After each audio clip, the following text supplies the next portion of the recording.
Entonces estábamos diciendo que, ya enseguida voy a ampliar esto un poquito en otra imagen, el espectro electromagnético entonces me relaciona todos los tipos de energía. La luz, recuerden que desde que Einstein propuso la teoría de la relatividad, se considera que la luz es un tipo de energía. ¿Listo? Entonces, aquí aparece en la mitad de este espectro electromagnético la luz de ciertas frecuencias. De una frecuencia mayor, entonces están tipos de energía como por ejemplo las energías de los rayos gamma. Ah, bueno, esto que hay aquí es este pedacito. Esto está resumido acá. Entonces, por este lado, por ejemplo, están los rayos X, que tienen mayor frecuencia que la luz, que es un tipo de energía que no es visible por nosotros. Están los rayos gamma y están otros que son los rayos cósmicos, que no son de nuestra naturaleza, sino del espacio, ¿sí? Entonces, ustedes saben que los rayos X, pues realmente que además son nocivos por su alta frecuencia para la salud, son, por ejemplo, los que se utilizan para tomar imágenes de radiografías, ¿sí? Por ejemplo, para mirar los huesos o para mirar partes internas, pero sobre todo funcionan muy bien con el sistema óseo. Entonces, lo que se hace es que se irradia la parte del cuerpo con rayos X y los rayos X debido a su alta frecuencia casi que atraviesan todo, pero la densidad de los huesos, que normalmente pues, son bastante densos o son bastante duros, no los deja pasar. Entonces, al otro lado se coloca el receptor de rayos X y ahí es donde se obtiene la fotografía de las radiografías, ¿sí? Sobre todo pues, que utiliza para la parte ósea. Al otro lado, o sea, si estamos hablando de menor frecuencia de la luz visible, entonces aparece, por ejemplo, la energía de radares, por ejemplo, la energía de señales de televisión, UHF, VHF, y, por ejemplo, las señales de estaciones de radio musicales, pues que son, por ejemplo, las de onda media y onda corta, por ahí aparecen el AM, el FM, ¿sí? Y hay otras señales de energía que ya tienen baja frecuencia, que normalmente pues no las utilizamos para comunicaciones o para hacer trabajos normalmente, sino que están en la naturaleza, pero normalmente debido a su baja potencia no se utilizan mucho. Pero por ejemplo, ustedes saben que el sonido es una señal de baja frecuencia, que es una señal mecánica y que se transmite por el aire, necesita un medio de transmisión. El sonido no se transmite, por ejemplo, en el vacío, pero señales de alta frecuencia sí se transmiten en el vacío. Entonces, por ejemplo, el sonido en el agua, ya que es un medio más denso, pues tiene una mayor velocidad de transmisión que, por ejemplo, en el aire. Entonces, por eso es que muchos sistemas, por ejemplo, para medir distancias o para comunicaciones que son dentro del agua, es decir, submarinos o subacuáticos, entonces normalmente utilizan son puras señales de sonido o de ultrasonido. Hablemos del espectro visible, que es el que nos interesa para las imágenes. Entonces aquí está ampliado. Entonces resulta que por el lado de las altas frecuencias, el color visible más alto es el violeta, ¿sí? Está por acá. Y por el otro lado es el rojo, ¿sí? Esos tienen que ver con las frecuencias, entonces aquí aparecen no las frecuencias, sino el inverso, que es el periodo, o sea, la longitud de onda. Entonces, el violeta está por el orden de los 400 nanómetros, mientras que el rojo está por el orden de los 700, ¿sí? Por eso, una luz que tiene una frecuencia un poco mayor que la violeta sería la luz ultravioleta, ¿sí? Que por cierto también es un poco dañina para la salud, pero que hay muchas aplicaciones que funcionan con esto, donde hemos escuchado hablar de una aplicación que utilice luz ultravioleta, alguna que conozcan. El FBI, profe. El FBI, pero ¿qué hacen en el FBI con luz ultravioleta? Huellas dactilares.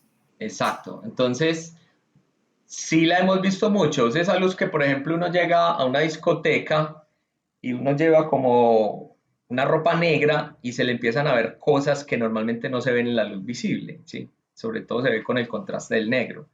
Una aplicación típica, la maquinita esa para mirar si los billetes son falsos o no, es una lamparita ultravioleta, se mete el billete y se ven cosas que no se ven con la luz visible, ¿sí? Entonces, ese tipo de luz nosotros no la vemos porque está por encima del espectro visible, está por encima del violeta, por eso se llama ultravioleta, pero es un tipo de luz. Por el otro lado, entonces está la luz infrarroja. ¿Qué significa infrarroja? Que tiene una frecuencia, el prefijo infra significa por debajo. También es sinónimo de sub, pero aquí lo llaman infra. Entonces, infra es que está por debajo del color rojo. ¿Qué es lo por debajo? La frecuencia. En el ultra la frecuencia está por encima del violeta y en el infra la frecuencia está por debajo del rojo, pues en el infrarrojo. Entonces, en el infrarrojo, pues como mencionábamos la vez pasada, ahí sí hay muchas aplicaciones. Yo les comentaba que, por ejemplo, el cálculo del coeficiente de vegetación para determinar la salud de las plantas utiliza el infrarrojo cercano. ¿Qué significa cercano? Cercano al rojo. Porque también acá, pues el infrarrojo, a medida que se va alejando del rojo visible, pues ya no es, se dice que es infrarrojo lejano. Ese pues realmente funciona, pero no hay tantas aplicaciones para ello. Recuerden que el infrarrojo tampoco lo podemos ver. La vez pasada hablábamos de una aplicación del infrarrojo, yo la traje por aquí. Miren, les muestro entonces, o si alguno hizo el experimento, eh, voy a prender mi cámara. Entonces tengo aquí el control remoto. No voy a dejar de presentar para, bueno, paremos de presentar para que se vea mejor. Entonces tengo el control remoto y si ustedes observan, cada que yo presiono el control remoto, entonces ustedes ven que se enciende el LED porque la cámara de mi computador tiene un espectro un poco más amplio que el espectro visible, ¿cierto? Pero si uno mira ese LED del control remoto con los ojos, pues no ve ninguna luz, pero la cámara sí la ve, lo mismo que la cámara del celular. Entonces esas son aplicaciones de luz infrarroja que son muy utilizadas y por ejemplo para medición de distancias, por ejemplo para los LiDAR o en general los escáneres terrestres utilizan luz infrarroja. Ya les decía que, por ejemplo, el sensor Kinect, que normalmente es como diseñado para ambientes internos o domésticos, irradia un patrón de luz infrarroja, ya lo veíamos la vez pasada, y que con eso y mirando la disparidad entre los puntos, pues es capaz de determinar la profundidad de los objetos. Y si necesitamos mayor distancia, pues trabajamos con láser infrarrojo, es decir, mayor potencia, pero sigue siendo infrarrojo. ¿Y por qué no trabajamos con sensores para medir distancias con luz visible? Justamente porque tendrían interferencia de la luz visible. Entonces, la mejor luz normalmente para conformar equipos para medir distancias, como los LiDAR o los escáneres terrestres, es la luz infrarroja y particularmente la luz láser. Ok, ¿y de dónde salió eso del RGB? El modelo de RGB, eso no es un capricho, eso básicamente es una imitación del ojo humano. Entonces resulta que el ojo está compuesto por bastoncillos y conos. Los bastoncillos son sensibles a la luz y los conos son sensibles al color. Entonces, si miramos el ojo, pues por aquí entra la imagen. Esto realmente fue lo que dio pie para diseñar las cámaras que hoy en día usamos, ya sea la del celular o una cámara de la que tenemos montada en los drones, donde pues hay una óptica, un lente y hay un espacio que se llama una cámara donde aparece una longitud focal y ese lente y ese foco, que es por donde entra toda la luz, pues hacen que en la parte posterior de la cámara del ojo o la cámara bueno, la cámara de la cámara, la cámara de las cámaras, en el fondo se perciba una imagen como la que está al frente del ojo. Entonces, normalmente en las cámaras se tiene un lente y detrás del lente se tiene el sensor. Enseguida vamos a hablar de los sensores de las cámaras, ¿sí? Entonces, aquí en vez de tener un sensor, lo que se tienen son los bastoncillos o bastones y los conos, ¿sí? Hay tres tipos de conos. Conos S, que son sensibles a lo rojo, M a la luz verde y L a la luz azul. Entonces, se analizó el ojo, se estudió y se veía que, por ejemplo, el cono S, que tiene una longitud de onda de más o menos 430 en el pico de ella, eso corresponde a la luz azul, ¿sí? Si miramos la longitud de onda del azul, el verde y el rojo, entonces es más o menos la longitud de onda que censan estos tres tipos de conos. Entonces, por eso es que se formó ese modelo RGB, porque básicamente es imitando cómo funciona el ojo humano. Entonces, aquí están los conos S, los conos M y los conos L. Por aquí también en 510 nanómetros están los bastoncillos, pero recuerde que los bastoncillos básicamente me detecta es la intensidad de la luz más no el color. Entonces, los RGB, perdón, S, M y L son los que detectan los colores.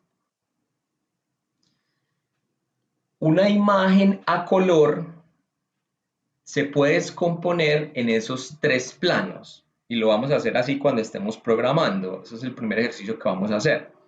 Vamos a coger una imagen en color y la vamos a descomponer en sus planos.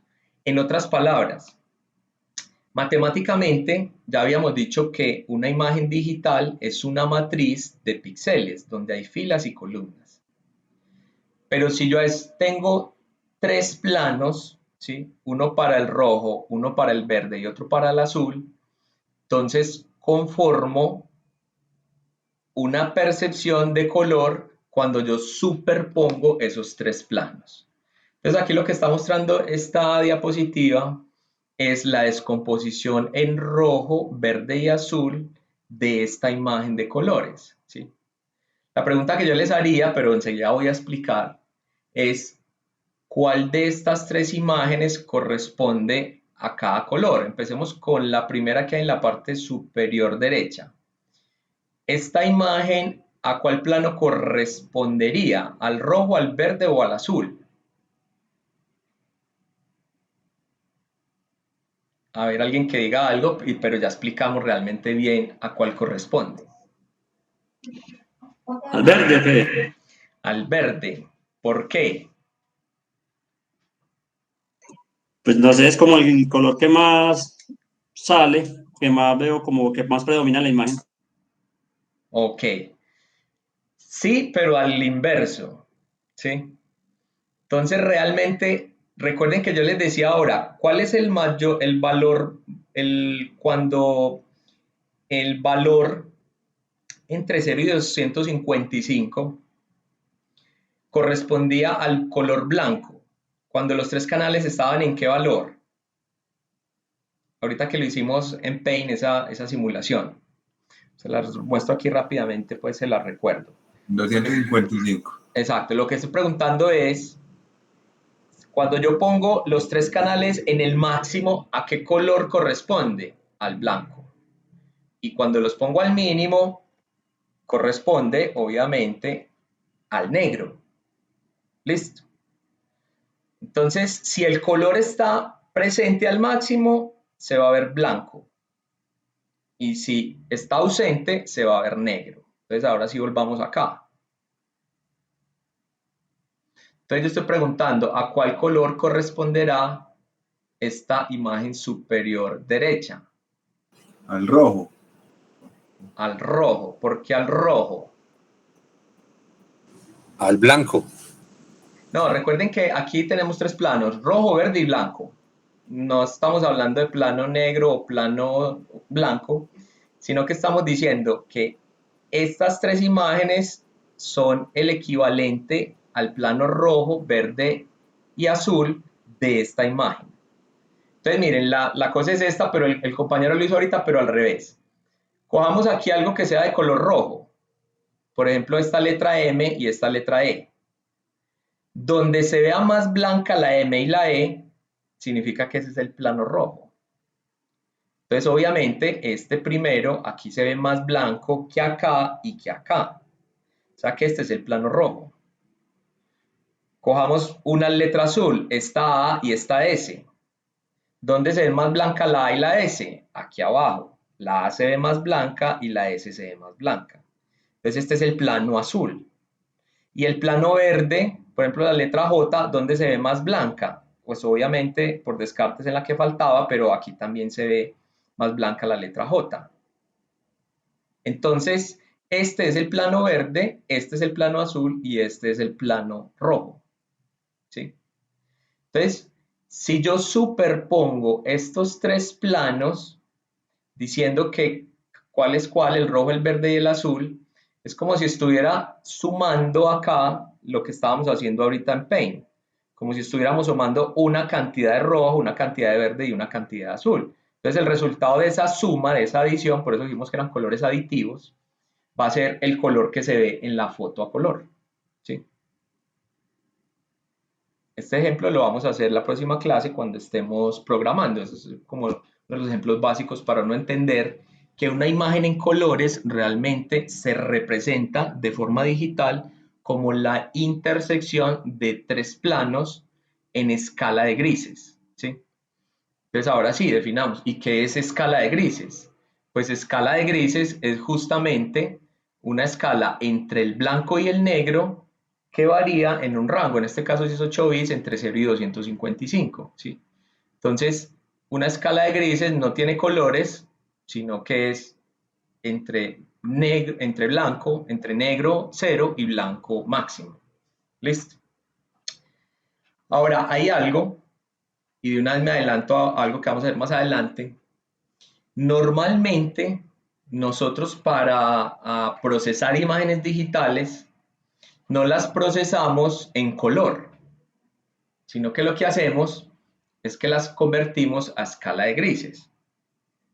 No es que tomemos uno de los planos, no, sino que hacemos una relación matemática, que la relación matemática sería como la lógica, sería como el promedio. Es decir, saquemos de estos tres planos y digamos que cada uno aporta una tercera parte a la imagen en color. Entonces multipliquemos el valor de cada píxel por 0.333 en el rojo, en el verde y en el azul, y ese sería un equivalente a una escala en grises de una imagen de color. También lo vamos a hacer ahorita, la próxima clase, cuando empecemos ya a programar, vamos a hacer eso segundo como ejercicio. Convertir una imagen en color a una escala de grises. Estas tres que hay acá no son escalas de grises de esta imagen en color. No, estos son los tres planos separados. Vamos a hacer un ejercicio acá en otro editor de imágenes un poquito más complejo que se llama Vision Assistant.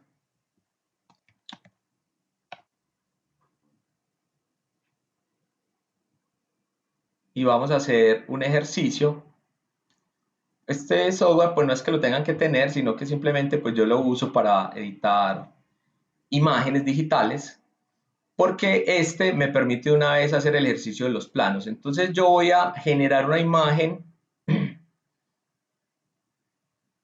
voy a generar una nueva imagen donde voy a poner colores puros. Entonces voy a dibujar un círculo rojo puro. ¿Cuál es el rojo puro? El rojo al máximo. Listo. Entonces lo pongo por acá. Lo voy a llenar para que se vea mejor. Voy a generar otro círculo verde y otro círculo azul. Este es el verde puro. Y este es y vamos a hacer otro con el azul puro. Y otro círculo con el azul puro. Entonces el azul puro es solamente azul. Este es el azul puro. Listo. Y lo llenamos. Entonces ahí tengo tres elementos de color puro. Lo voy a guardar. Lo voy a guardar como una imagen PNG. Ahorita ya vamos a ver por qué la guardamos como PNG. Y lo voy a llamar círculos. Y voy a ponerle aquí que están en PNG como para denotar eso. Listo, entonces la voy a abrir aquí en este otro editor que me permite separar los planos. Voy a cargar la imagen y ahí está cargada. Miremosla toda. Y yo tengo aquí una herramienta que me permite hacer eso, extraer los planos. Entonces miren, yo le digo, muéstreme el plano rojo. ¿Qué pasa en el plano rojo? Pues que el punto rojo se pone blanco y los otros dos, como son puros, se ponen en negro porque no tienen nada de rojo. El verde y el azul, como son puros, no tienen nada de rojo. ¿Listo? ¿Qué pasa si separo el plano verde? Pues el verde se pone blanco y los otros dos que son puros, que no tienen nada de verde, se van a poner negros. Y lo mismo si muestro el azul. Entonces el azul, el círculo azul desaparece, pues desaparece porque realmente se pone en blanco y los otros dos están en negro. Entonces fíjense que aquí estamos mostrando cómo es la descomposición en los tres planos de una imagen a color. ¿Listo? Ok.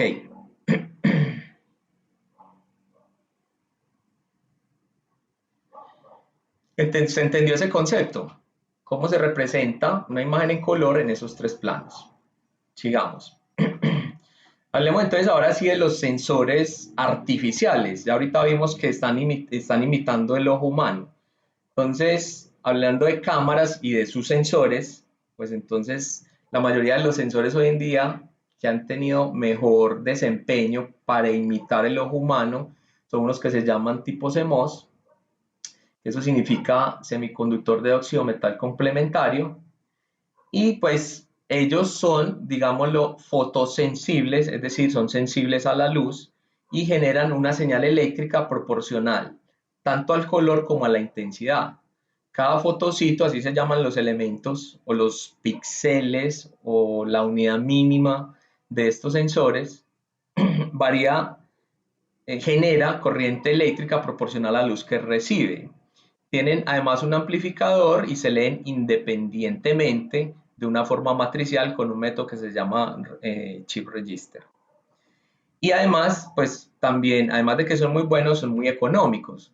Entonces, este es el sensor que normalmente hay en las cámaras. Este es uno de un tamaño grande. Ahí se ve que más o menos es como de 1 pulgada. ¿Sí?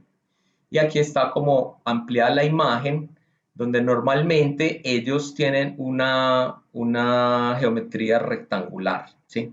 No son cuadrados, sino rectangulares. ¿Por qué? Porque se manejan esos tamaños de acuerdo al uso que se le ha dado a los sensores. Por ejemplo, las cámaras de los drones con los que ustedes hicieron pruebas, no sé si analizaron de qué tamaño era el sensor. Se supone que son cámaras muy buenas. ¿De qué tamaño era el sensor? Entre más grande el sensor, pues va a quedar con mejor resolución la imagen. ¿Sí? ¿Alguien recuerda ese dato? Seguramente eso lo vieron. ¿De qué tamaño es el sensor? Miremoslo aquí rápidamente entonces si no lo recuerdan. Voy a abrir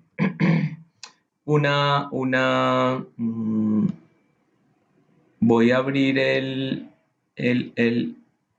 aquí. Voy a abrir, por ejemplo, el manual de cualquier dron, por ejemplo, de un Phantom 4.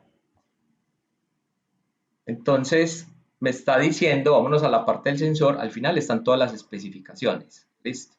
Entonces, me voy a volver donde está la parte de la cámara y aquí me dice que el sensor, miren, se alcanzan a leer, lo voy a resaltar. Es un sensor CMOS, o sea, como el que estamos mostrando ahí en la imagen, de 20 megapíxeles, pero aquí está el tamaño, que era lo que yo les estaba preguntando. ¿De qué tamaño es ese sensor? De 1 pulgada. Listo. Ese es un muy buen tamaño para los sensores. De 1 pulgada. Esa es una muy buena cámara. Normalmente los celulares tienen un tamaño muy pequeño con respecto a esto, los sensores de los celulares. Entonces en los celulares estamos hablando, y fíjense claro, para el tamaño de un celular, un sensor no puede ser tan grande como el de 1 pulgada.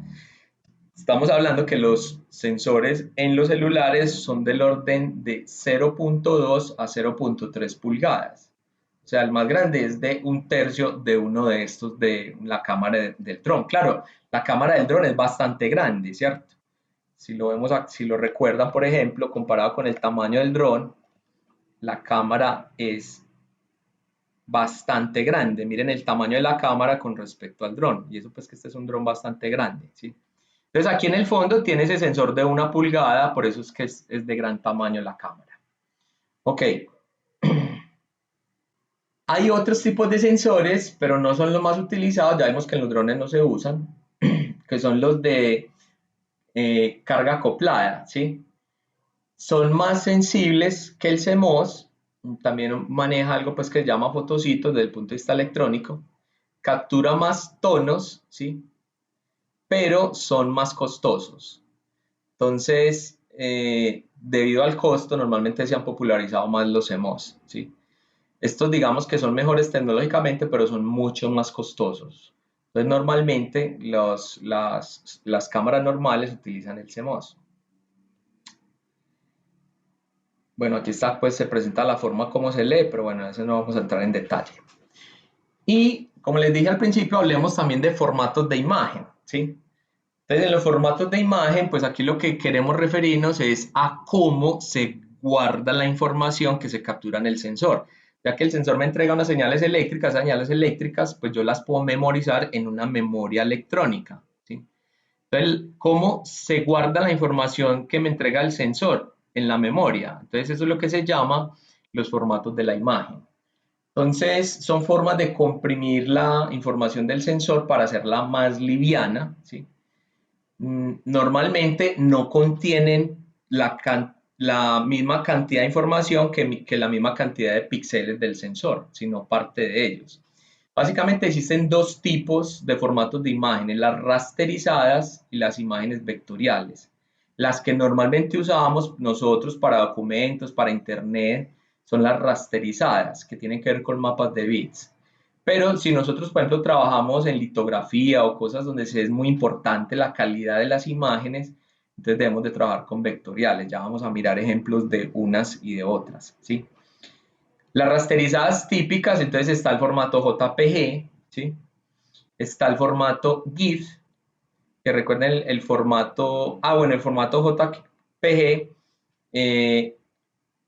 comprime la imagen mucho, o sea, la baja en tamaño, pero también le baja la calidad. Y ahorita hacemos un ejemplo con esto. El formato GIF es parecido al JPG, pero tiene una particularidad, y es que cuando uno quiere hacer animaciones, pues es optimizado para eso. Entonces, normalmente el archivo de la animación en GIF queda mucho más comprimido que si uno lo hace con animaciones de otro tipo, con formatos de otro tipo. El formato PNG, este es un formato muy bueno porque comprime un poco, pero guarda casi que el 100% de la calidad de la imagen original, ¿sí? Las extensiones o el formato TIFF, ese también es de baja calidad, comprime poco y es de baja calidad. El formato RAW, como su nombre lo dice, RAW traduce como crudo. El formato RAW no es comprimir ni modificar la imagen original. Normalmente cuando uno trabaja quiere tener toda la información de la imagen, entonces uno trabaja la imagen en formato RAW. No es muy común porque es muy pesada, ¿sí?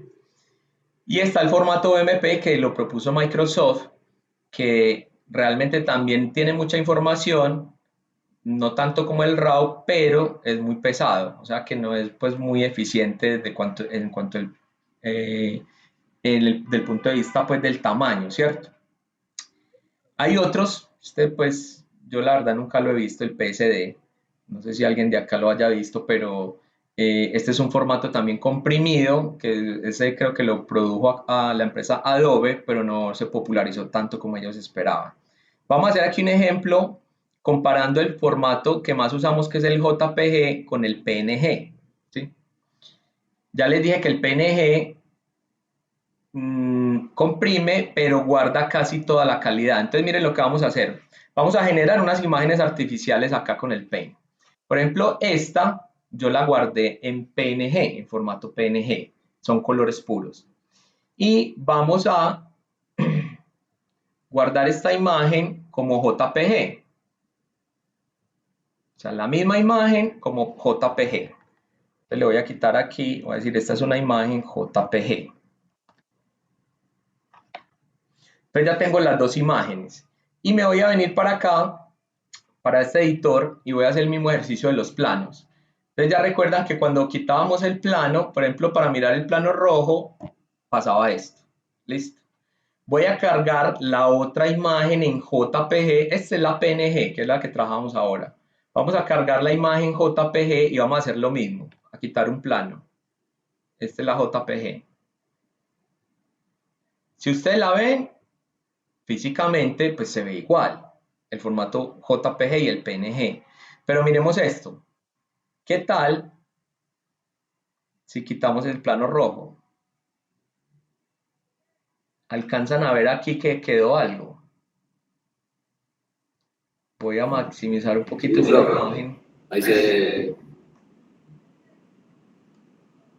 Miren, donde estaba el círculo rojo, miren lo que quedó. Este es el formato JPG. Quedó como el borde, ¿sí? ¿Qué pasa? Que en los bordes, el algoritmo de compresión del JPG hace un suavizado y él me distorsiona la información original y por eso es que en los bordes se comete este error. Entonces, la imagen JPG es muy buena porque es de bajo tamaño, o sea, es muy buen comprimida, pero también pierde calidad. Mientras que el PNG, volvamos a abrir el PNG, que era el que teníamos ahorita.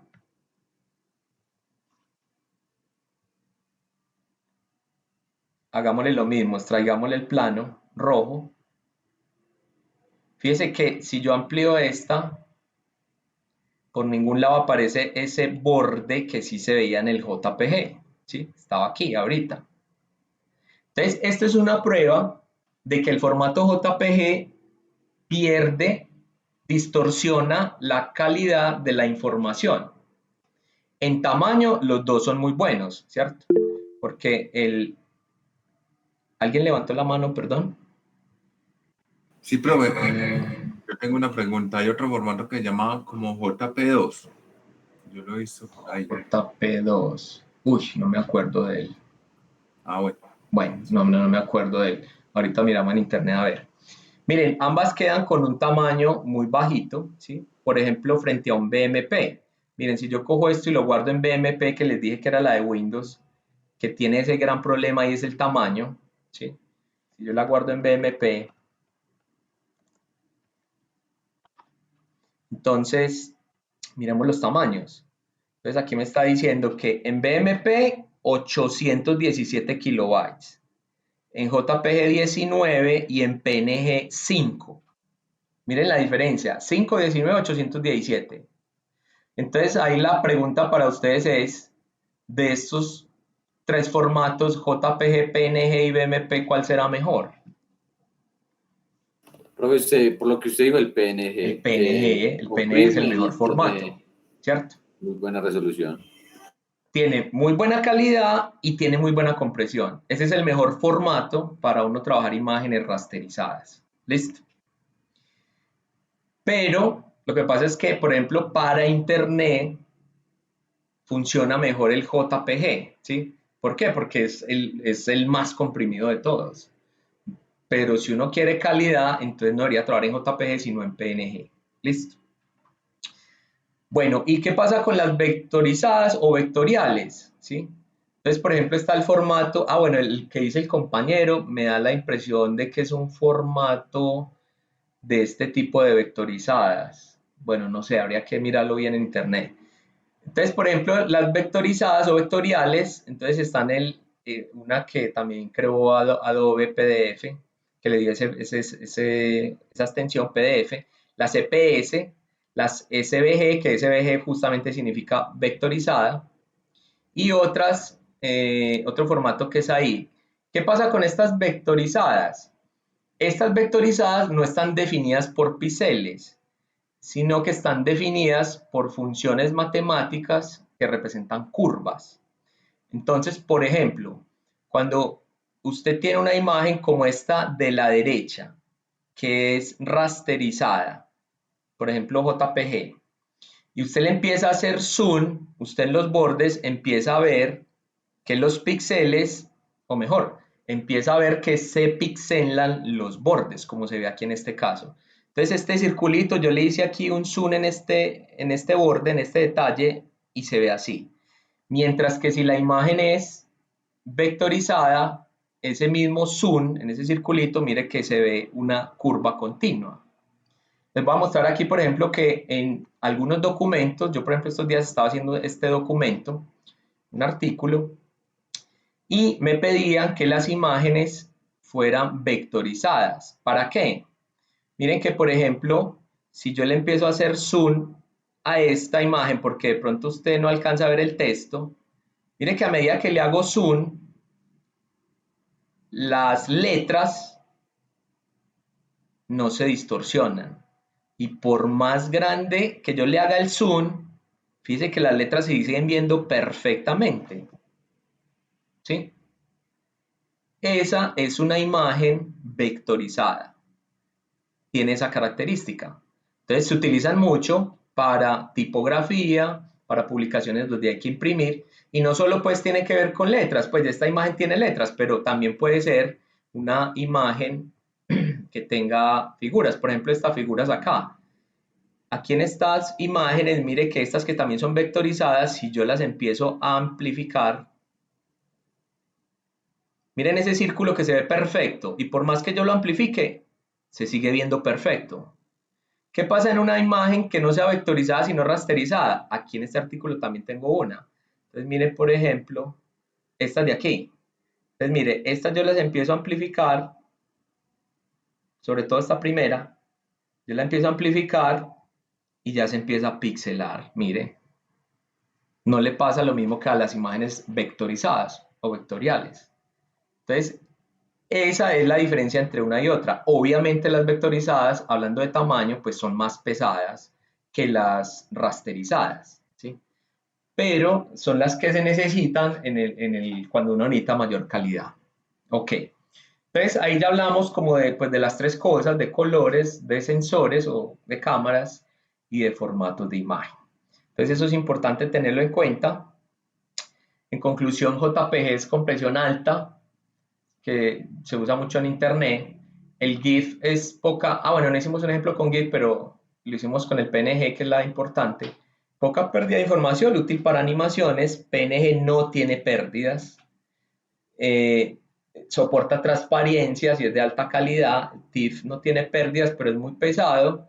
Y el RAW es cruda, esa es demasiado pesada y de hecho normalmente no se utiliza mucho. El BMP guarda toda la información y tiene el problema del tamaño, y el PCD, que es la de Adobe, pues bueno, dice que es editable por capas, pero como les dije, pues no es muy común.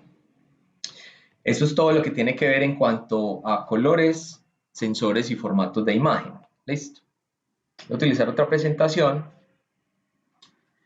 para hablar de otro concepto teórico que es en el cual se fundamenta casi todo el procesamiento digital. Ese proceso se llama convolución. ¿Listo? Entonces vamos a hablar de esto.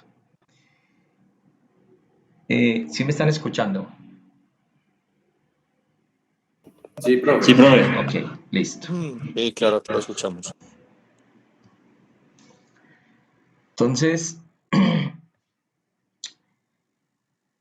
ya sabemos pues que los píxeles son la unidad mínima con la cual se representan las imágenes, no se pueden dividir, y acabamos de ver que el valor mínimo para mirar la intensidad del color es 0, que significa ausencia de color, o sea, negro, y máximo 255. Recuerden que este valor de 256 estados entre 0 y 255 corresponde a porque estamos trabajando la intensidad con 8 bits.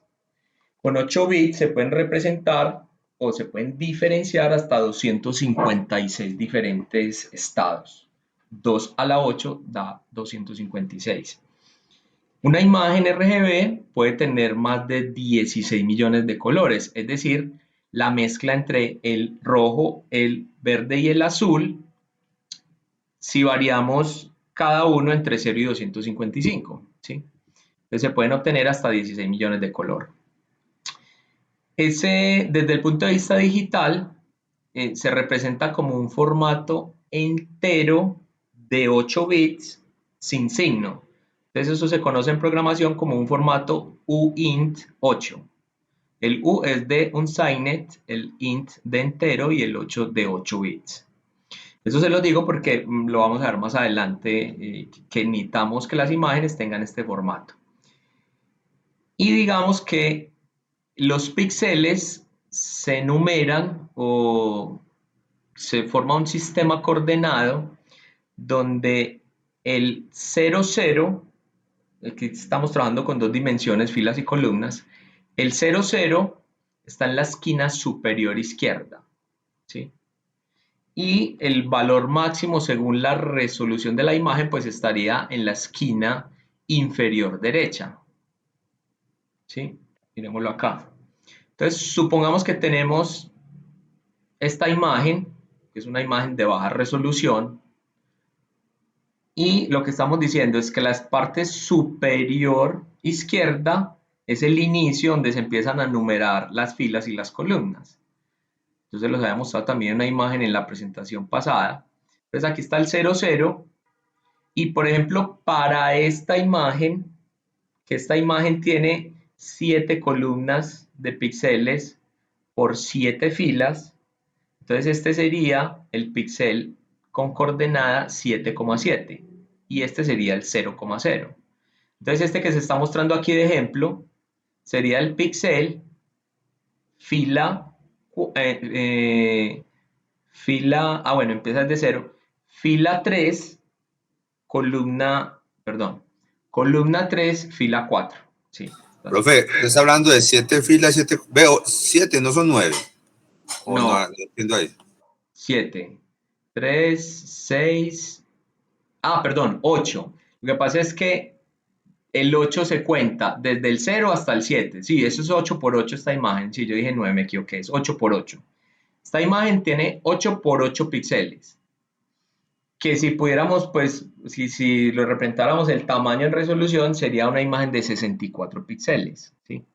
Pues una imagen demasiado pobre, ¿cierto? Pues comparada con las imágenes que normalmente trabajamos. Pero esto simplemente es para un ejemplo didáctico. Entonces lo que estaba diciendo era eso, que este píxel entonces tiene la coordenada fila 3, perdón, columna 3, fila 4. ¿Listo? Profe, Sí, entonces aquí el orden sería columna, fila y no fila, columna, como siempre se hace. exacto. Es fila, columna. Sí. Porque si fuera fila, columna sería un 0, 1, 2, 3, 4, sería diferente, ¿no? Lo que pasa es que recuerde pues que el 0 es como en la primera posición. Entonces, este punto yo digo, si encuentro de arriba para abajo la posición 1, bueno, llamémosla 0. 0, 1, 2, 3, 4. Entonces corresponde a la fila 4, ¿cierto? Y en columnas 0, 1, 2, 3. La columna 3. Sería 4,3, ¿no? Claro, pues que eso realmente depende del software con el que se esté trabajando, porque en Python es así, pero por ejemplo en C es al contrario. Entonces uno tiene que saber más o menos cuál es el sistema coordenado que utiliza el lenguaje que uno esté trabajando. Aquí, este es el que utiliza Python, entonces pone columna, fila. Pero claro, normalmente uno primero dice las filas y luego las columnas, pero este es el sistema coordenado que utiliza Python. Pero lo importante es que uno sepa que hay un sistema coordenado, pues finalmente uno ya después no se pone a preocuparse cuál es la fila y cuál es la columna, pero sí es importante saber primero cuál es y qué es el otro. Entonces en Python es columna fila, así como este ejemplo, ¿listo? Entonces, la operación matemática de la convolución es una operación que coge dos entradas y me entrega una salida. Las dos entradas se puede decir que son dos señales o uno puede decir que son dos imágenes. De alguna manera las imágenes son un conjunto de señales, ¿sí?, en dos dimensiones, porque estamos suponiendo que una imagen es una matriz donde hay tantas filas como por columnas de señales de cada píxel. Entonces, podemos decir que la convolución se puede aplicar tanto para señales unidimensionales como señales bidimensionales, en el caso de las imágenes digitales. ¿Listo? Entonces, es una transformación de dos funciones de entrada en una tercera función de salida. Y se dice que matemáticamente es como un tipo general de media móvil, es decir, una serie de promedios. Esta es la definición matemática, pero pues es un poco confusa y pues para no entrar ahorita en detalles de eso la vamos a explicar gráficamente. Entonces se dice que la convolución matemática, que se representa con este asterisco, que es una operación temporal, se da en el tiempo, es la integración desde menos infinito hasta más infinito de la función f de entrada con la función g de entrada, donde la función g se va a desplazar en el tiempo una ventana n. Expliquémosla gráficamente. Entonces, mire, bueno, la gráfica está muy pequeña. Esperen un segundito, yo la crezco para que la entendamos. Pues para que la podamos leer al menos. Ahí está mejor. Entonces, aquí tengo dos funciones. En la parte superior están las dos entradas. Hay una función de color rojo y hay una función de color verde. Recuerde que según la definición hay una de ellas que se va desplazando en el tiempo. Es la que se llama media móvil, que gráficamente se puede ver como una ventana, ¿sí? Entonces miren, el resultado de la convolución matemática entre esas dos funciones en el tiempo es lo que aparece en la parte inferior, ¿sí? Es decir, cada que se intersectan las dos funciones, la que se está moviendo y la que está fija, se va generando en la salida, que es la gráfica inferior, una curva que representa el área de intersección entre las dos curvas de entrada. Lo que pasa es que la primera sí tiene pues forma como de curva, que es la roja, y la segunda pues realmente no es una curva, sino que es cuadrada. Pero desde el punto de vista gráfico, uno podría decir que la convolución es como la intersección de las áreas de las figuras de entrada cuando una se desplaza sobre la otra. Ok. ¿Para qué sirve eso? Entonces la convolución nos va a servir para filtrar imágenes. Esa palabra de filtrar, yo he visto que se usa mucho hoy en día, por ejemplo, en las aplicaciones que procesan imágenes. Entonces, se hablan de filtros, ¿cierto? Por ejemplo, ustedes cuando utilizan la cámara, entonces normalmente aparecen como unas funciones adicionales a la cámara que lo llaman así, filtros, ¿sí? ¿Y qué es un filtro? Es que usted coge la imagen y, como decíamos la vez pasada, no, yo quiero que me vea más joven, entonces usted le pone el filtro de joven. O quiero, para hacer una broma, quiero verme más viejo, entonces le pongo el filtro de viejo. Ese filtrar no es más que matemáticamente coger la imagen y aplicarle una convolución desde el punto de vista de imágenes digitales. ¿Listo? Entonces, según como sea la función de filtrado, en este caso la de color verde, aquí yo estoy representando que la de color verde es una función muy básica, es simplemente desde el punto de vista gráfico es un cuadro, pero puede ser más compleja, va a ser la función de salida. Entonces, imagínense que esto de arriba es el color que tiene un píxel. La roja, un píxel no, una región de píxeles, Un grupo de píxeles de una imagen tiene esta distribución de color rojo. O sea que ese conjunto de píxeles es como que tiene un punto muy rojo y se va desvaneciendo como en los bordes. bueno, hay muchas figuras que podrían representar esa curva roja.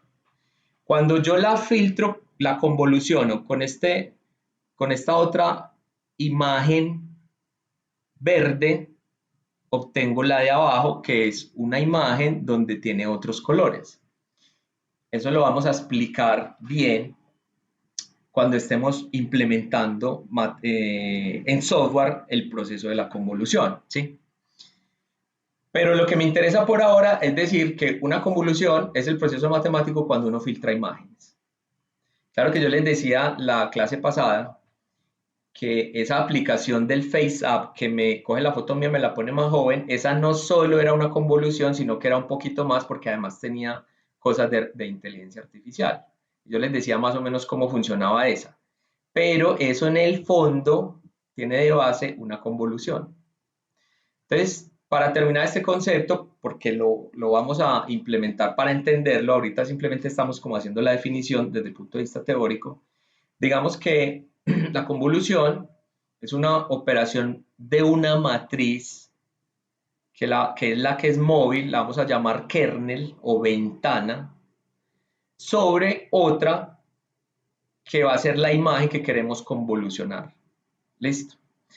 Se denomina kernel, máscara o matriz de convolución a esa función móvil sobre la cual pasamos, sobre la que pasamos sobre la imagen a convolucionar. Hagan de cuenta que esto es como si usted cogiera una imagen y la empezara a mirar en orden de píxeles con una lupa. Entonces lo que usted ve con la lupa es una distorsión de la imagen. Pero haga de cuenta que después de pasar la lupa por toda la imagen, usted pudo memorizar cómo era la imagen distorsionada con la lupa. Eso fue pasarla por un filtro. Entonces, eso en teoría es la convolución. Yo les digo la parte matemática porque es que así la vamos a implementar desde el punto de vista de la definición matemática, ¿sí? Entonces, este era pues como el último concepto que quería mostrarles desde el punto de vista práctico. ¿Para qué sirve la convolución? Por ejemplo, si usted tiene una imagen y el kernel o el filtro no quiere que modifique la imagen original, entonces usted convoluciona la imagen original con un kernel que se llama identidad.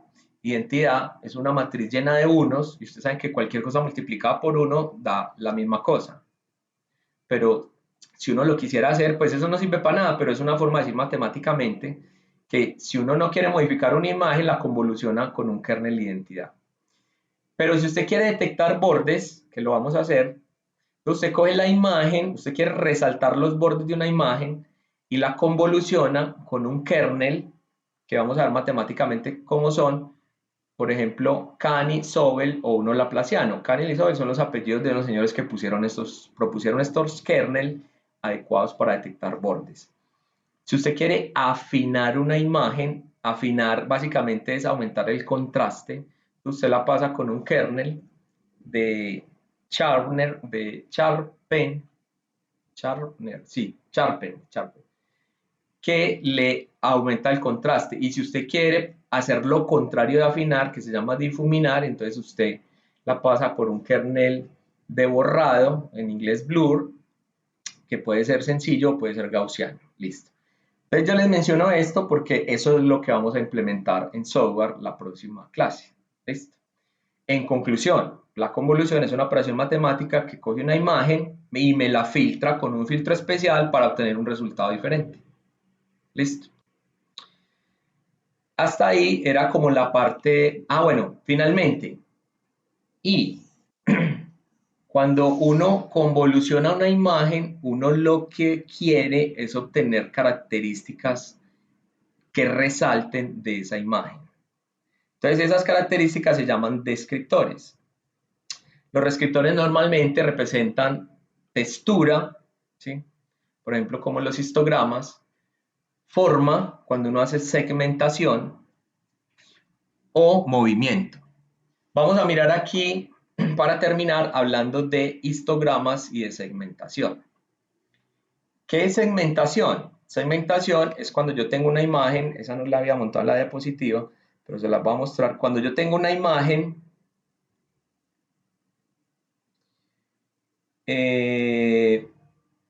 cuando tengo una imagen como estas, y a mí me interesa clasificar. Yo les dije cuando hice la presentación de entrada que les mostraba una aplicación de fotogrametría que hicimos pues con una escena en el Politécnico.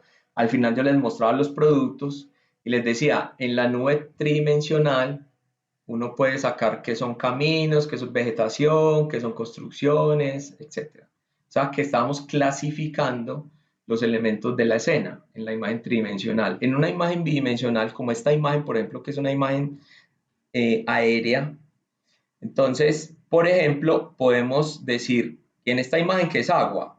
Entonces aquí, pues uno más o menos visualmente sabe que esto aquí abajo es agua, pero aquí en esta imagen segmentada, o en otras palabras, clasificada, estamos diciendo que en color azul es lo que hay agua. Listo. O que en color amarillo están los caminos o las vías. Listo. Entonces en color amarillo hay vías. En color verde están la grama, ¿cierto? Bueno, aquí no lo llaman grama, pero es la vegetación en color verde, entonces por aquí hay mucha vegetación. Y en color rojo hay construcciones, entonces donde haya muchas casas, entonces lo va a poner en color rojo. Esta es una imagen que realmente, pues, digamos, presenta diferentes clases, pero desde el punto de vista de visión de por computador o de procesamiento digital de imágenes, esto se llama una segmentación. Es decir, cada uno de los píxeles de esta imagen a qué clase pertenece, en este caso, a qué segmento pertenece, hablando de segmentación. ¿Listo? Entonces, es una operación muy importante, la segmentación, que normalmente se logra aplicando diferentes tipos de filtrados. Y otro descriptor que usamos mucho, que tiene una definición, es el histograma. ¿Qué es el histograma? El histograma es coger una imagen y determinar por colores cuál es la distribución en la cantidad de píxeles de la imagen. Ya les voy a mostrar un ejemplo con imágenes diferentes. Entonces, aquí en el eje X normalmente está el valor del píxel. Si estamos diciendo que estamos hablando de una imagen en escala de grises, entonces estamos diciendo que, o en plano R o G o B, estamos diciendo que el valor máximo de la intensidad, ya sea en plano o en escala de grises, va de 0 a 255. Y por el eje Y, estamos diciendo la cantidad de píxeles de la imagen.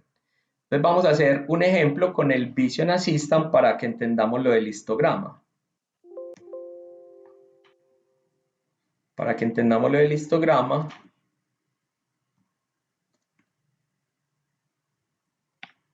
voy a cargar dos imágenes, una que se llama negro y otra que se llama blanco. Entonces la imagen negra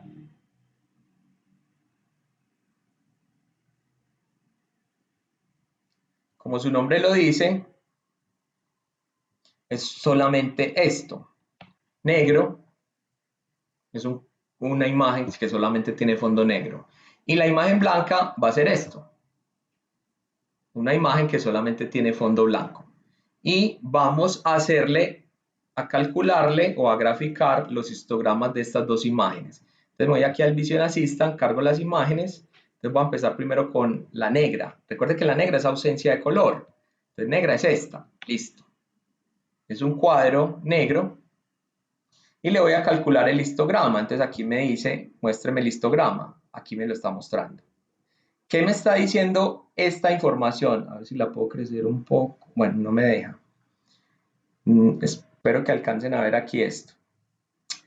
Aquí me está diciendo que todos los puntos, aquí hay un pico en 0, que todos los píxeles de esta imagen están en 0 de intensidad de color. Claro, recuerden que el píxel negro se definía en RGB como 000 o en escala de grises solamente como 0. Entonces aquí en 0 va a aparecer un pico, mejor dicho, me está diciendo, vea, todos los píxeles de esta imagen están en 0. ¿Cuántos? Pues si uno los cuenta acá, sería la cantidad de píxeles de esta imagen. ¿Cómo sabemos la resolución? Pues aquí nos dice, esta imagen es de 530 por 525. Si multiplicamos eso, entonces eso nos da como 25.000 píxeles, o sea, 25 kilopíxeles. Eso no es muy común porque esta es una imagen de baja resolución. Perdón, 25, a ver, para no equivocarnos. Entonces es 250 por 530 por 535. Sí, me equivoqué, no eran 28.000, sino 283.000. Listo. Entonces es aproximadamente 0.3 megapíxeles. Listo. Si cargamos la blanca y le miramos el histograma,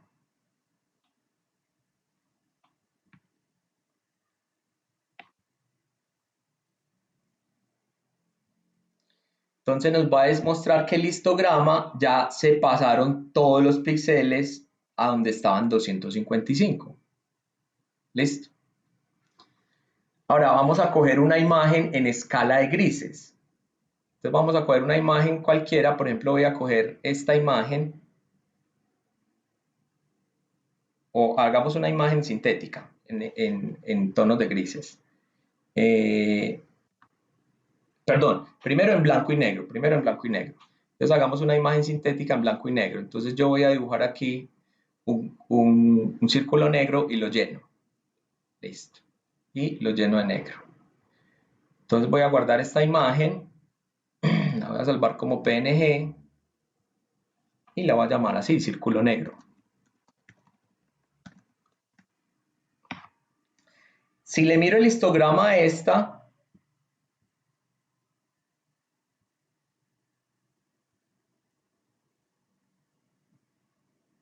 a círculo negro,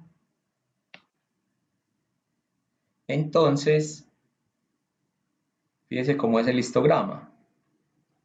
Ya me va a aparecer que hay una menor cantidad de puntos que en el caso anterior. Hay muchos puntos negros y hay unos pocos puntos blancos, ¿sí? Perdón, a ver. Sí, me está diciendo que hay muchos puntos negros y que hay muchos puntos blancos. Vamos a hacer una cosa para que esto me quede bien el ejercicio, porque yo creo que aquí deben haber casi igual cantidad de puntos blancos. Voy a cambiarle el color a esto y le voy a poner un gris. Listo. ¿Cómo pongo un color gris? Entonces vengo aquí a la paleta de colores. Esa es una buena pregunta. En RGB, ¿cómo serán los colores grises? Sabemos que negro es 000 y blanco es 255, 255 y 255. La mitad no. La mitad Puede de ser todos. la mitad, pero la característica es que todos son iguales, ¿cierto? Entonces miremos, por ejemplo, la mitad de 255 es 128. Pongámosle 128 a todos. Es un gris a la mitad, ¿cierto? Entonces va a llenar esto así. Ahora sí la voy a volver a salvar. Círculo gris. Profe, pero el borde negro en esa figura. Sí, nos quedó con borde negro. Bueno, no importa, pero para el ejemplo no hay problema. Yo quería tener un tono gris para que me se viera el histograma diferente. Entonces voy a poner círculo gris. Y si quiero un gris más clarito, entonces pongo los tres canales más cerquita al 255, por decir 200, 200 y 200 es un gris más claro. Y un gris más oscuro los pongo los tres colores iguales cercanos a 0. Listo, entonces abramos esta para que nos dé un mejor efecto. Entonces, miremosle el histograma a esto en gris. Este círculo gris. Entonces, el histograma me dice, hay unos puntos pocos que están en 128. Claro, todos estos píxeles están casi en 128, ¿sí? Y hay un montón que están en blanco, en 255. No sé si alcanzan a ver, aquí hay un pico.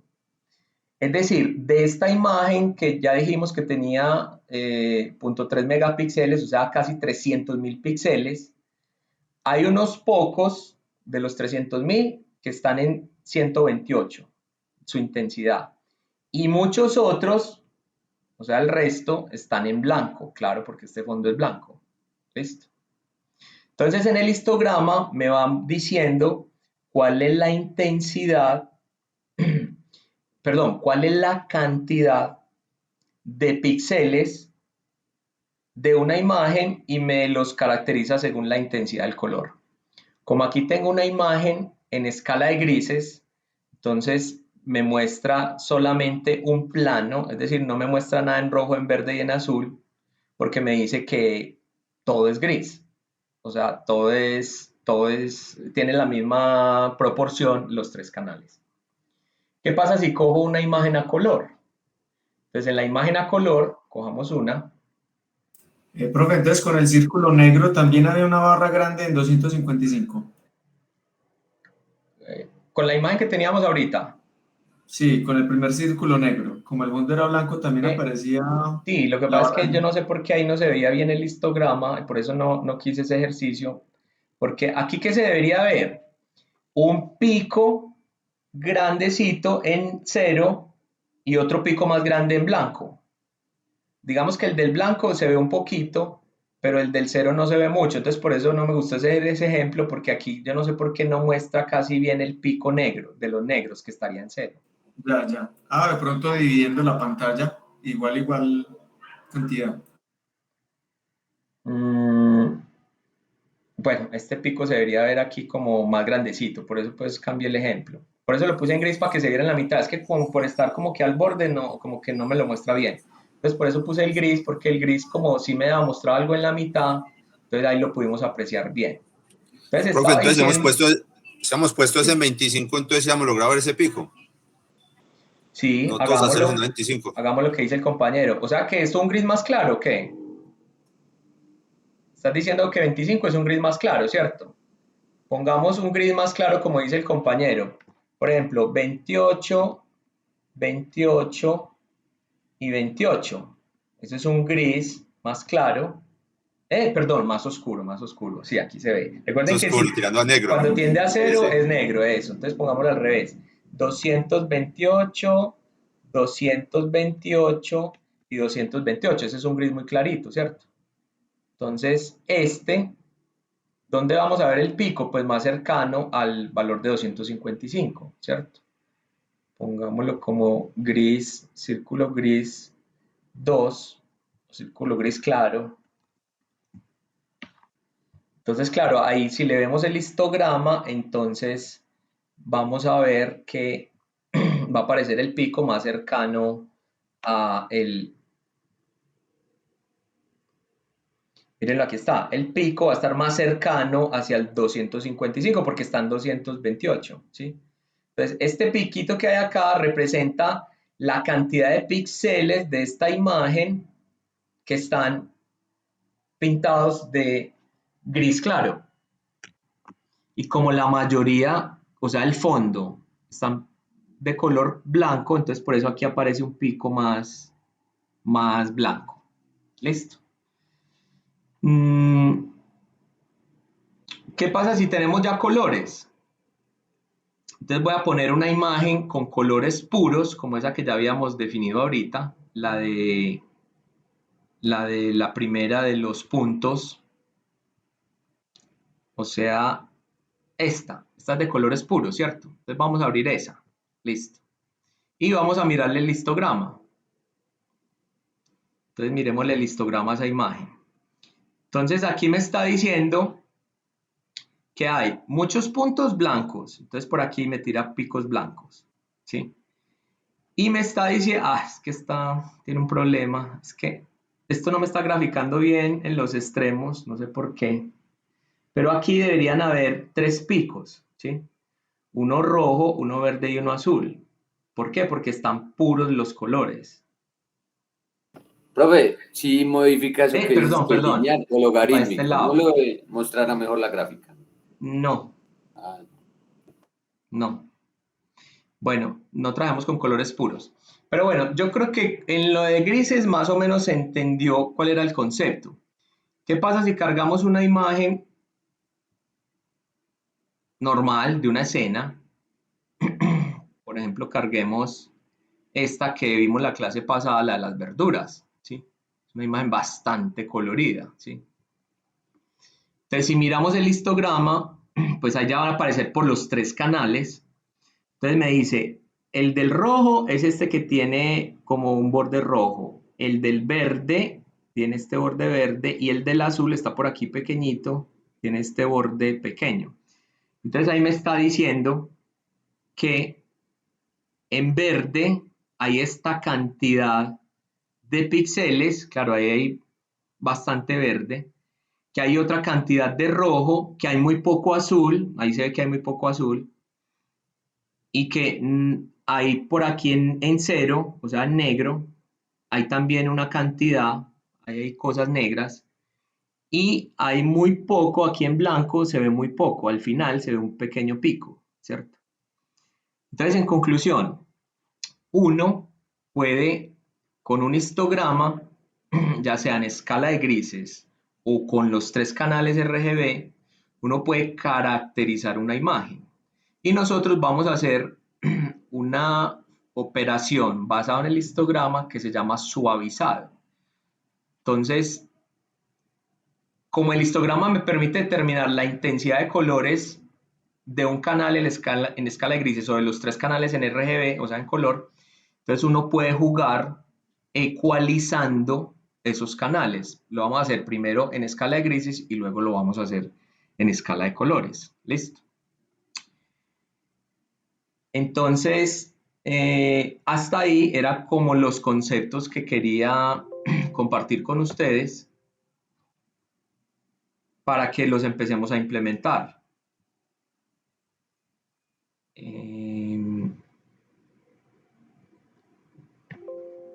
Bueno, aquí ya terminé la presentación. Ok, entonces recuerden algo.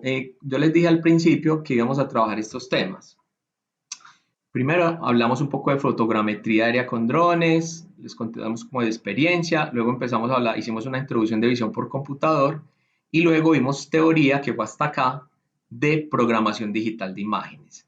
Ahora, el procesamiento digital de imágenes. Ahora lo que sigue es que vamos a montar en software estos conceptos que vimos acá de procesamiento digital de imágenes, que es lo que nos permite manipular básicamente las imágenes. Y luego cuando veamos lo básico de las imágenes, vamos a ver lo más complejo, que es, por ejemplo, para montar el algoritmo estéreo. Pero el algoritmo estéreo necesita sus conceptos básicos de procesamiento digital de imágenes. ¿Listo? Entonces, a continuación ya vamos a empezar a programar esto. Como les dije, lo vamos a programar en Python. Ustedes al principio del curso, con el profe Alexander Florian, ustedes trabajaron un poco de Python. ¿Listo? Aquí el Python lo vamos a utilizar para 2 cosas. Uno, para programar desde el punto de vista robótica la navegación de un dron. Pero eso realmente pues no es tan útil en fotogrametría, ¿sí? Porque normalmente uno no programa la navegación del dron. Uno utiliza aplicaciones como las que ya ustedes han utilizado. Y digamos que esa es una aplicación más de robótica. Pero para fotogrametría lo que sí es muy útil es hacer el procesamiento digital de las imágenes, por ejemplo, para sacar los productos que veíamos normalmente que se sacan, como el mosaico, como la reconstrucción tridimensional, hacer clasificación, etc. ¿Listo? Entonces eso lo vamos a hacer. Algunas cosas yo las voy a demostrar en programación. Si ustedes las quieren reproducir, pues las ven en el video y las hacen pues con calma, simplemente hacen lo mismo que yo estoy haciendo en la demostración. Pero otras cositas sí es bueno que ustedes las hagan. Entonces vamos a empezar con lo básico de programación y es, como les digo, programando el vuelo de un dron. ¿Listo? Entonces vamos a trabajar con el dron Telo y como todos no tenemos a la mano un dron Telo, entonces vamos a trabajar con un simulador. ¿Listo? Entonces vamos a hacer el programa para programar la navegación de un dron Telo y lo vamos a verificar en simulación. Pero cuando hagamos el componente práctico, yo les dije que yo al final voy a hacer una parte práctica, allá sí vamos a trabajar con los drones Telo, porque eso los tenemos en la universidad para que ustedes verifiquen realmente que lo que programaron en el simulador sí les funciona en la realidad. ¿Listo?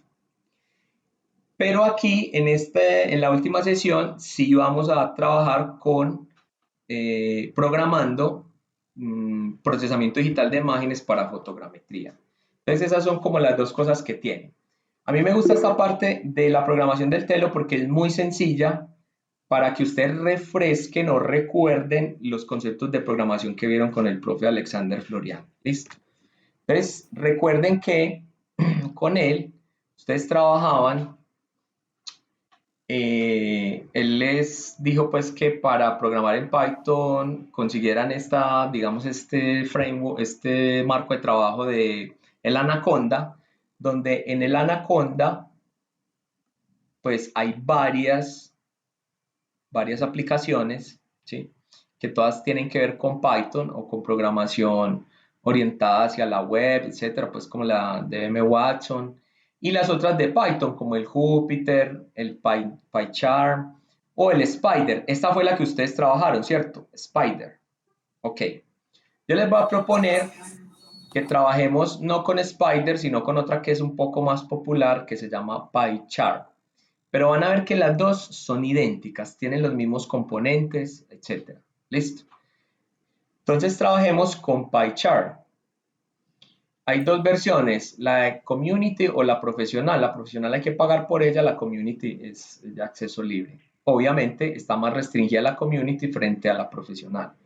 Pero con cualquiera de las dos que trabaje, mejor dicho, cualquiera de las dos nos sirve para hacer lo básico que vamos a trabajar en este curso. ¿Listo? Entonces yo les voy a mostrar aquí para que recuerden, sí. Profe, ¿usted nos puede de pronto compartir algunos de los algoritmos para irlos revisando antes de clase? Sí, claro, sí, Sí, de sí. una. Muchas Los gracias, profe. los de procesamiento que acabamos de ver, la implementación de eso, sí, yo se los puedo compartir antes de clase. Sí, como lo vamos a trabajar en Python, nosotros mismos los podemos revisar en Python y le damos una revisadita a eso, y los del Tronte lo podría hacer también, profe. Claro, sí, bueno, seguramente el compañero tiene bastante experiencia en programación que me está pidiendo eso. Sí, sí se puede hacer, pero la idea pues es para los que no tienen mucha experiencia que yo les muestro en demostración, pues porque si nos ponemos a hacerlo al tiempo se nos extiende mucho la clase y tal vez no avanzamos. Pero sí hay unas cositas que quiero que así los que no tengan experiencia lo hagan. Listo. Por ejemplo, me gustaría que trabajáramos esta partecita de programación básica en el Telo, que les quedara como de tarea la demostración que yo voy a hacer a continuación. Entonces yo voy a trabajar en PyCharm. Cuando uno abre PyCharm, bueno, una pregunta. El compañero que se ve que tiene experiencia en programación, ¿en qué plataforma trabaja? Profe, en Visual Studio Code. Ok. Aquí está, por ejemplo, también el Visual Studio Code, que también se puede acceder por Anaconda. Cuando ustedes instalan Anaconda, pues todo lo que está aquí en azul que dice utilizar viene por defecto, y los que están en verde, eso sí hay que instalarlos posteriormente a cuando uno instala en Anaconda. Yo realmente, pues yo nunca trabajo con el Anaconda porque pues el Anaconda simplemente es que vienen todos estos programas juntos, entonces como yo solo trabajo con uno o dos, entonces ¿para qué los descargo todos? Mejor descargo solamente el que necesito. Entonces miremos en PyCharm, pero todos se parecen, los que trabajan con Python tienen lo mismo, tienen un front-end y un back-end y tienen el manejo de las variables y de los archivos. Esas básicamente son las 4 cosas de todo lenguaje. Cuando abrimos PyCharm, entonces se nos abre este ambiente donde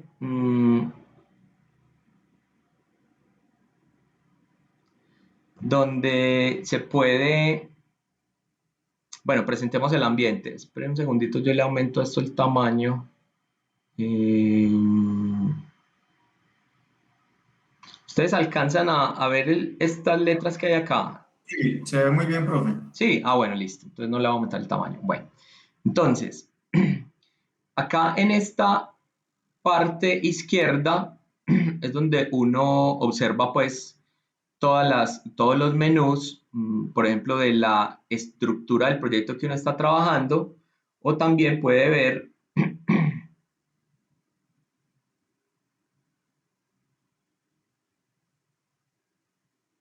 aquí me falta algo.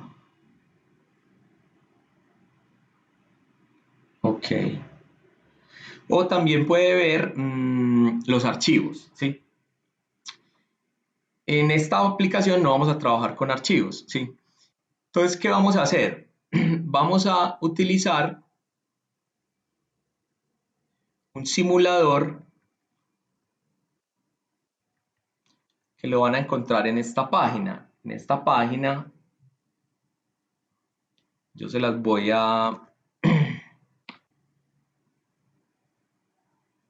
se las voy a pegar en este momento para que la tengan en el chat.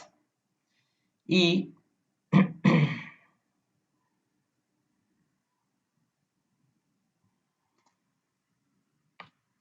esa página nos va a llevar, igual que en la presentación, a un repositorio de programadores de Python donde alguien diseñó un simulador para el dron de DJI Teleo. Listo. Esa empresa es una empresa que se llama DroneBlocks, que si ustedes la quieren mirar, pues básicamente ellos también desarrollaron una interfaz gráfica muy amigable, tan amigable que se puede incluso a nivel de niños trabajar con eso, porque es gráfica, para programar el dron. Pero nosotros no vamos a trabajar pues con esa interfaz, sino que vamos a trabajar con Python. Listo. Entonces aquí nos dicen cuáles son las instrucciones de usar el simulador. Uno tiene que hacer una configuración para el ambiente, ¿sí? Y, por ejemplo, si está trabajando en Windows, entonces por aquí le dicen que uno tiene que activar estas cosas en el sistema operativo. ¿Listo? Yo ya lo hice en mi computador y por eso voy a hacer es una demostración. Pero usted debe hacer todos estos pasos y el simulador entonces se abre por acá. Yo lo voy a abrir en una nueva ventana y lo voy a poner a la mitad del tamaño, ¿sí? Este es el simulador del dron. Voy a amplificar acá y ustedes ven que ahí en el plato del home hay un dron que es un dron como el dron Teleo. Entonces les voy a mostrar, por si no lo conocían, el dron Teleo.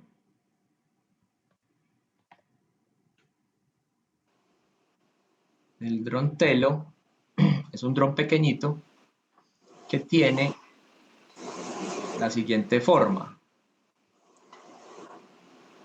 Tiene sus 4 rotores, al frente tiene una cámara fija, o sea, la cámara no está montada en un gimbal, es decir, la posición de la cámara con respecto al dron es fija.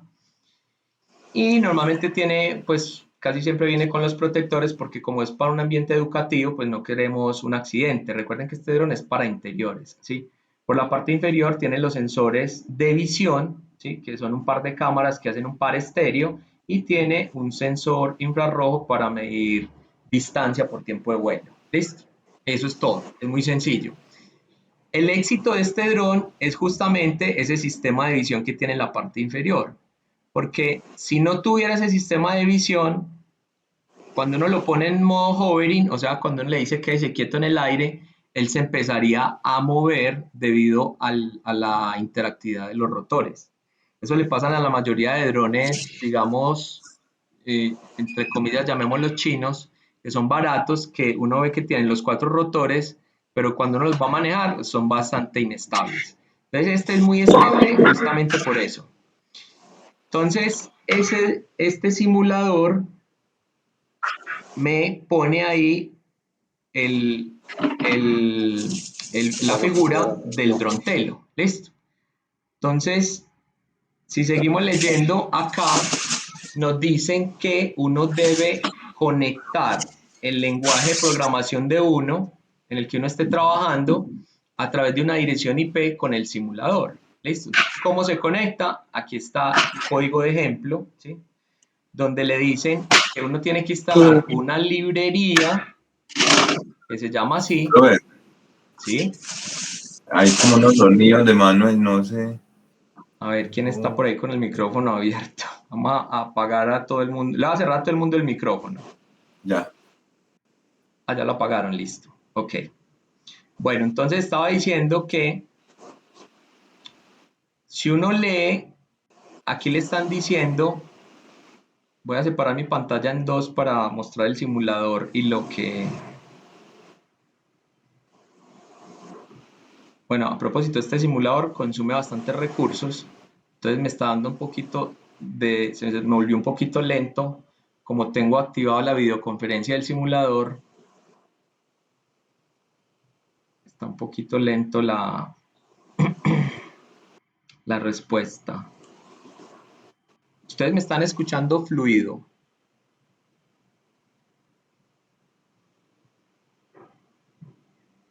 Hola. Hola.